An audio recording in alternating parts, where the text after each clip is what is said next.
courses and stuff. But I almost had a setback when I was getting my GED because I took my test scores, everything, and I went back to go see what I had made on my test scores. And I was like, well, where's my test scores at? And they was like, I don't know. I was like, it should be here. Come to find out, the two of the tests that I took, they ended up giving it to another inmate.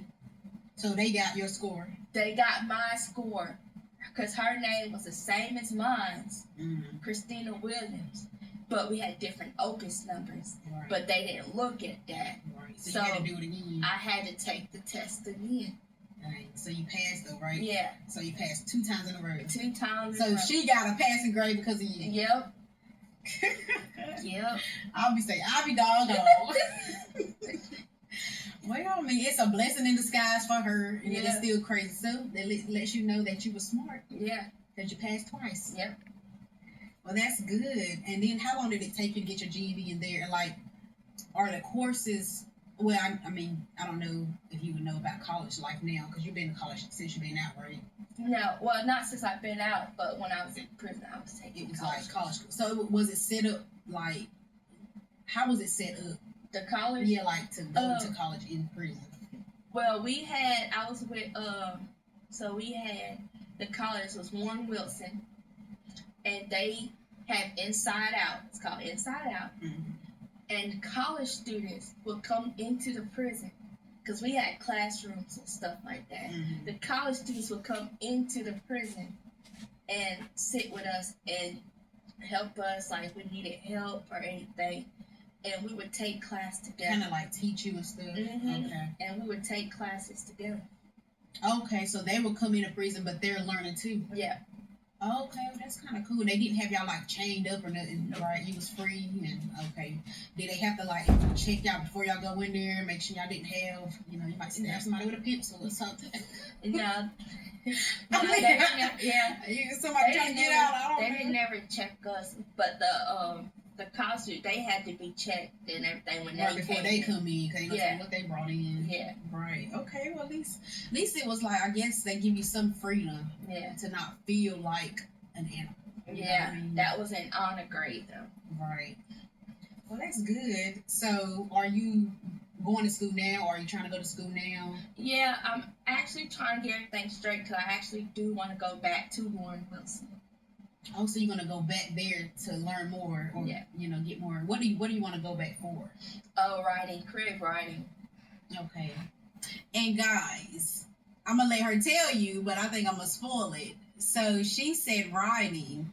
She's actually a good poem maker. So you're gonna hear this at the very end, but she made a song. It was completely written by her. I kind of helped put it together, but it is her song, and it is called Down on My Knees. So you guys got to listen to it, but it was actually a poem that she converted into a song. But let's get back to her. Yes, God gave me that gift. When you're in prison and you feel like you're by yourself, you either write or you can get lost in the prison system. So I started writing, and words just started coming to me, like how I felt, what I went through. And next thing I know, I just had page after page after page, and I was like, I got all this stuff.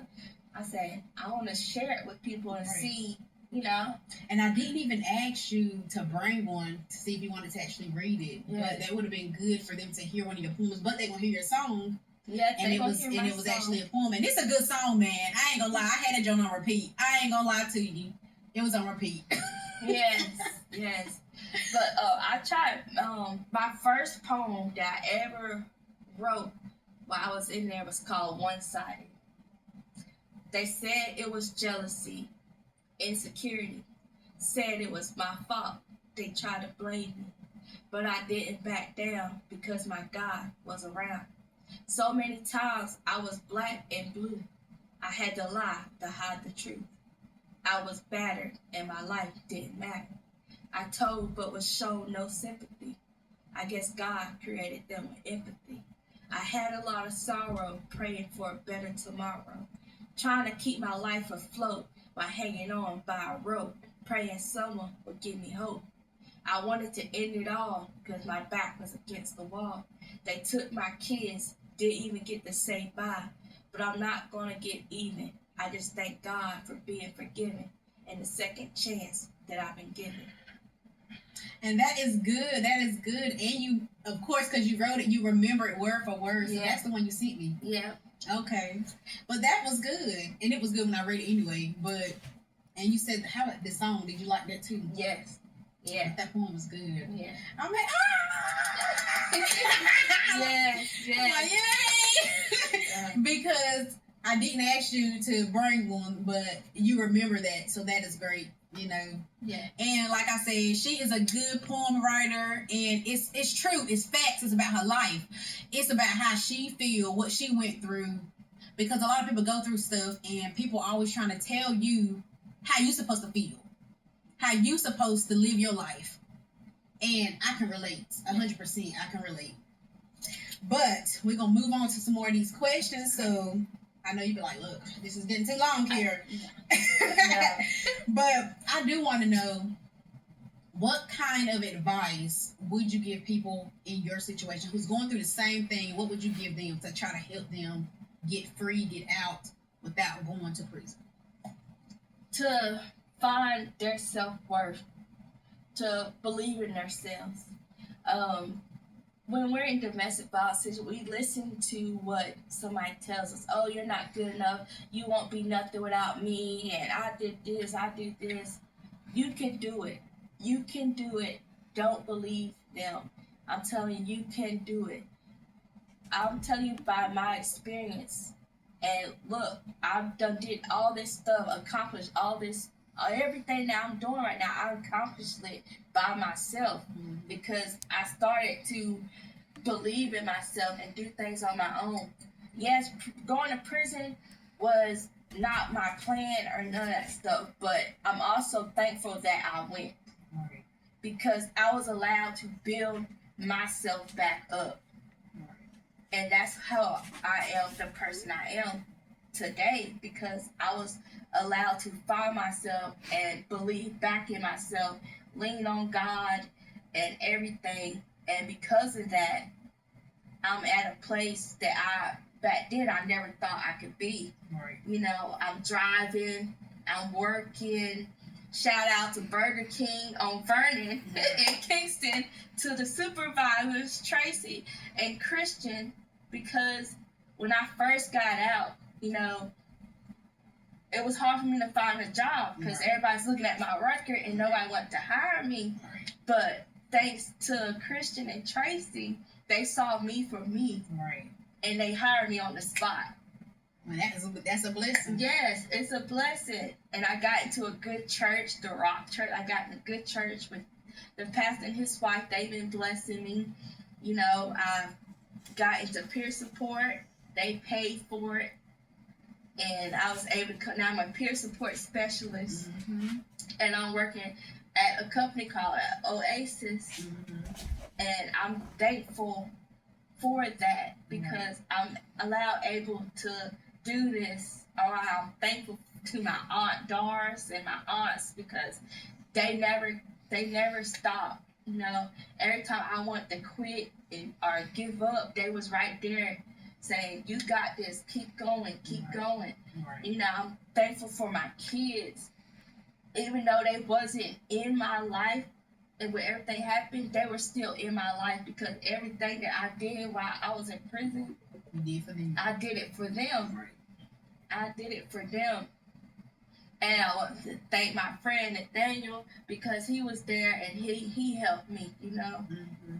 And I'm just grateful for all the help that I was able to get because some people can't get that help. Right. So, and that's why I'm doing this and telling my story and stuff because I want to help others. Right. So they won't get in that situation. Because I don't want to see nobody in the grave and I don't want to see nobody in prison. Right. So if you're in a situation like that, get out while you can because I'm telling you, it's only going to end one way. Right. Give that space. Work on you. do what you have to do. And if it's meant for y'all to come back together, then come back together. But don't feel like you stuck Right. because you're not. Everybody has a choice. I just happened to make the wrong choice and I end up staying, and that's how I end up in a predicament that I was in. Right. But everybody has that choice to walk away. Right. And it's just crazy because everything that you're saying, I can relate to 100%. Like you said, everybody got a choice. You have a choice of how you want your life to be. You have a choice of who you have in your life, who's around you, who's in your corner, whether they're good, bad, or whatever. You have a choice. And I'm going to just say this. This is not my story, but I want you guys to know that you should never let anybody bully you, control you, think they have anything over you, try to blackmail you, threaten you, harass you, anything. Do not let anybody feel like they got a hold over you, whether it's a family member, a friend, girlfriend, boyfriend, husband, wife, anybody. Because nobody can judge you, nobody can control you. Only God, just like she's saying God, only God got the last say so in anything. Sure And I just is. wanted to say that because I can relate. And people in this world always feel like they got a hold over somebody. Yeah. And they don't know anything about you. They don't know anything about you, but yet again, they come to you act like they do. Yeah. But my last question, you pretty much already answered it because I was going to ask you, what accomplishments have you gained since you've been out? But you pretty much summed it up because you just said everything that you're doing, all the blessings God has blessed you with, all the connections that you have come across. And I did have one more question too about your kids. And that's going to sum it up. So now, since you're out, you have your kids, how is the bonding with them? Like, are you on the same page? Do you think they listen to you? Are they like disobedient? Do they do what they want to do? How do you think that is? They listen, and it's a process. I got us in therapy from everything, dealing with their dad and everything, and me going away and being in prison, and now, I'm back in their lives. And it's also a process with them because they're back with me. Right. They're in a whole different city and stuff. And, sometimes they want to go back to their old school and everything. But I told them to spare me because it's all a process. It's all a process, so we gonna get this together and everything. But as bonding and everything, we have fun, Mm-hmm. They're great kids. They don't be disrespectful or That's nothing. good. Do they ever at all blame you or say anything, that might hurt your feelings? My youngest one did one time, but I know it's just I don't judge them because I know it's just stuff built up and they don't really know the truth. They know what other people had told them, but they don't know my side and what really happened. But they're going based off what other people is telling. And over time, I would talk to them and let them know, truth when they're ready. Right. But right now we just enjoying each other, going out to eat, playing the video games and stuff, which Trayvon is tied 1-1, okay? So we need a rematch. We've been playing Madden, okay, and I beat him first. Mm-hmm. And then, he won, so he won this time, so he's so excited and he's just all over. So I was like, it's tied 1-1. Right. So we'll be playing the games together, going to the park and everything, and I'm just enjoying that with them. And it feels like it just fell right back. Like I never left, even though they were 5 and 6, and now they're 13 and 14. Right. It just fell in the space where it felt like I never left. Like we're playing the games, we're doing stuff together, and it's like a family thing, and it just feels so good. Cause like in prison, I was so worried. Like, what are they telling them? Right. Will they love me or this? And like, you just keep thinking. And did they ever tell you stories about what they told them? Did they ever say bad things about you? Not necessarily. They had told me some stuff, just their version of it, what they heard Mm-hmm. and stuff, and I just explained my side. All right, so now we're back. We had to take a little break, guys. But so we're gonna go ahead and end it out here because you were talking mainly about your kids. But do you feel like you missed a lot of time with them? Yeah, yes, I do. It's a lot of stuff that I miss, and with that time you miss, you can't make up. So I'm doing just being their mom now, and they're teenagers, so it's gonna be that time where they're gonna need their license, cars, and Mm-hmm. everything else. So then at least I think I get to see them graduate and everything, because some people don't get that opportunity. Right. So you said they were how old? They were No, I mean how old are they now? 13 and 14. Okay, 13 and 14. Yeah, we got some more years before they be trying to talk about Mama, I need a drive. Yeah, well, now I think they get that permit when they 14 or something now. I have no idea. I ain't never get it till I was 18. Yeah. I have no idea. Shoot, I didn't get mine until I was until last year. Hey, it's okay. But God bless you because you got it, and then you got a car, Yeah. and then you had your apartment. I mean, you had everything boom, boom, boom, boom, boom, like literally right behind each other. And some people still struggling to even get that far. You know what I Yeah. mean? So it's a blessing because I personally think you have accomplished a lot. You got out of prison and you was like, ain't nothing gonna stop me. You know what I mean? And your faith in God is like unbelievable because you trust in God. He got you through it. You got out, and then I feel like you're on top of the world. And you didn't mention, but aren't you trying to write books? And you said writing, but Yeah. you didn't say nothing about your book. Yes, I am working on a book to hopefully have it out this year. It's just talking about my life growing up, my marriage, going into prison, coming out of prison, and it's a lot.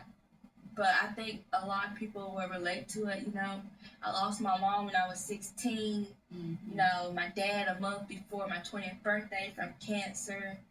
Then, I ended up marrying my husband, and it didn't turn out the way I thought it would. I thought we were going to grow old together, Right. but it didn't happen like that. I had a miscarriage, and I ended up having to, even though I had a miscarriage, he still took me to an abortion clinic, Then I ended up getting pregnant right back again, Right. and I ended up having two. So he didn't want the first one. No. He didn't want the first one. Wow. But then what made him change his mind on the second and third one? The second one, I told him, because he was trying. Mm-hmm. He tried to punch me in the stomach and everything, and I blocked him. I said, "You're going to kill our son." I didn't know it was going to be a boy. Right. I But just you were just felt, trying to protect the baby. yes. Right. And then he was like, "Well, how do you know it's a boy?" And I was like, "I just know." And the whole time through my pregnancy, I just kept saying, "God, please let me be a boy. Please, Right. please let me be a boy." And when I went to the ultrasound, they said it was a boy. I was like, "Thank you." And I was crying. I was So like, what if it would have been a girl? Do you think the outcome would have been different? Yeah. And girls are sweet. Well, to look at when you're a baby. Oh, Yeah. my daughter, she's sweet, but she a handful. But Yeah. I love Josiah. I just feel like, I be like, sometimes you shouldn't have favoritism, but sometimes I be like, Josiah, don't tell your sister. Yeah. You my favorite, boo boo. But, Yeah. but no, I love both my babies. But Yeah. And then with my second one, third one, he was playing because he was like, "Come on, I want another baby." really, Yeah.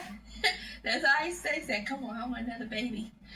And so my last child was playing, but just talk about that, and then going to prison, and then like my twin finding our real parents and stuff, because me and him were adopted when we were babies, mm-hmm. and he found our real parents and meeting them for the first time. Even though I was in prison, I called them and we FaceTime, and Mm-hmm. and stuff. That was me meeting them for the first time, all my sisters and brothers and everything. And then I got a news that I wasn't expecting, you know, when I was in prison. A year before I was about to get out. A year before I was about to get out, I called my mom, and she had texted me on the tablet, and she was like, "Call me," but I couldn't call her right then, because I was heading to a domestic violence class. Mhm. So I called her when I got out, and I was like, "Hey, mom, how you doing?" and stuff. And she kept saying something. I was like, "Huh? What are you talking about?" And she was like, "Kristoff's gone." I was like, "Well, go get him. What are you talking about? Go get him." Right. I wasn't expecting her to tell me that he had passed away. Right.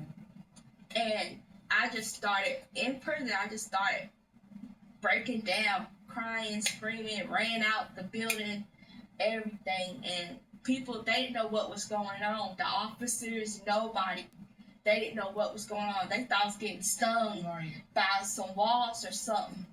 And when they realized that my twin brother had just passed away, they ran and got the chaplain. Mhm. God, she is so sweet. Miss Chaplain Dog, she is just so sweet. And they ran and got her and brought her up there to me, and she just held me. Mhm. Just held me the whole time while I was crying, and it's like, not my twin, and stuff. And I wasn't expecting that, Right. because I just talked to him 2 days before that. Right. He was like, "Sis, I'm gonna see you $20. I love you. I can't wait for you to get out," and all this stuff. And then next thing I know, he's gone, Right. and over fentanyl. And I was like, "What?" So, like, it was crazy. And then find out my mom had cancer. And I was like, dang, I already lost a mom. Right. My dad lost him to cancer. And now my real mom got cancer. And I'm like, dang, I just lost my twin. Right, everybody. Yeah. So I was able to, when I got out of prison, I was able to go up there. My PO let me go up there and spend some time with my mom and everything. And then in March I got in September of 24. In March, that's when my mom had passed away from cancer. But I was able to get some months and some time with her before she passed away. But it kind of hurts, because that was actually my first time getting to know my mom, and I didn't even get a chance to know my mom, So now, you mentioned to me before about your dad, the real dad. So are you guys still not close? Is it closer? It's we're getting there. I try to call him and stuff and everything, and we're building that on stuff. I'm still getting into it, calling him and stuff. Cause my mom, she would call. She would call. But dads, they don't really call like that. They don't. Dads don't really call like that and everything. So that's probably why we're like that. So it's different, But with my other dad, I was daddy's little girl, and and everything.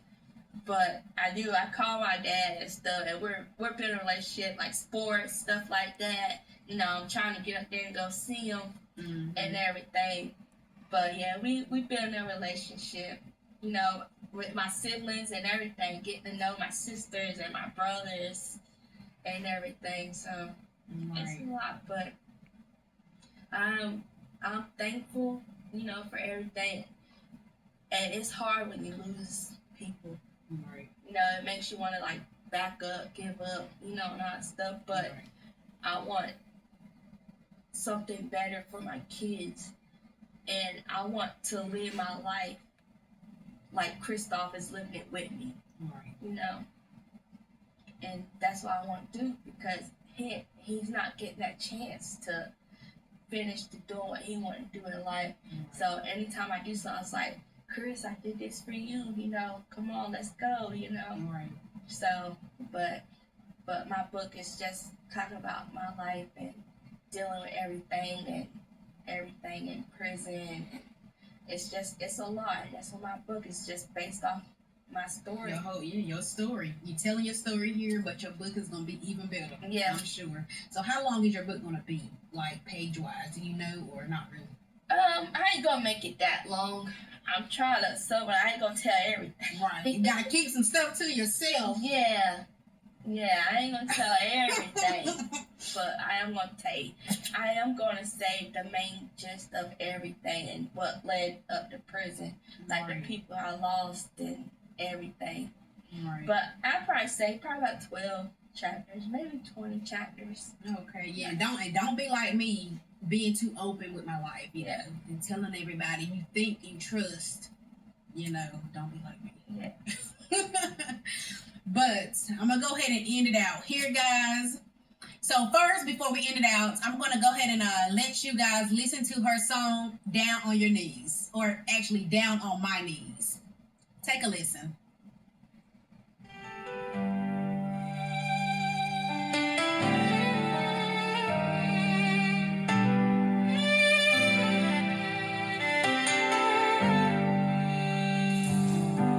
I'm down on my knees,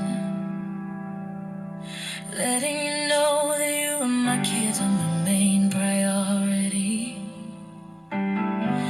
When this life is over, yeah, I wanna stand at the throne, be in your glory, see the things I've never known. 'Cause you know my hurt and pain, you know the situation that I'm going through, and can't nobody help me the way that you do, no. So I'm down on my knees, giving it all to you. Yeah, Lord. I surrender, Jesus. When I was a little girl, my mama told me so. People gonna talk about your child, you should know. So when the guilt, hurt, and shame start living in your soul, darling, just get down on your knees and give it all to Him. Give it to Him. Yes, Lord, He can handle it. I'm going down for my mistakes, going down for my hurt and pain. I'm giving it all to You. Every tear, every fear, every scar, every shame, Lord, I'm giving it all to You. Take it, Jesus, take it all. When I can't find the words to pray, and my strength is fading day by day, I remember You're still God. You never turned Your face away.